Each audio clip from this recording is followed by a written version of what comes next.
மாலை முரசு அதிபர் ப. ராமச்சந்திர ஆதித்தனாரின் 90வது பிறந்த நாளையொட்டி அவரது திருவுருவப் படத்திற்கு மாலை முரசு நிர்வாக இயக்குனர் ரா. கண்ணன் ஆதித்தனார் மலர் தூவி மரியாதை செலுத்தினார்.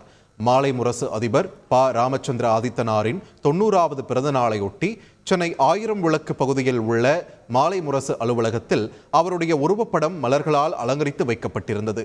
ப. ராமச்சந்திர ஆதித்தனாரின் உருவப்படத்திற்கு அவருடைய மகனும் மாலை முரசு நிர்வாக இயக்குனருமான ரா. கண்ணன் ஆதித்தன் மலர் தூவி மரியாதை செலுத்தினார். இதனைத் தொடர்ந்து அதிமுக முன்னாள் அமைச்சர் ஜெயக்குமார், நாம் தமிழர் கட்சி ஒருங்கிணைப்பாளர் சீமான், தமாக தலைவர் ஜி.கே. வாசன், விடுதலை சிறுத்தைகள் கட்சி தலைவர் தொல் திருமாவளவன், காங்கிரஸ் மாநில தலைவர் செல்வ பெருந்தகை உள்ளிட்டோரும் மலர் தூவி மரியாதை செலுத்தி வருகின்றனர்.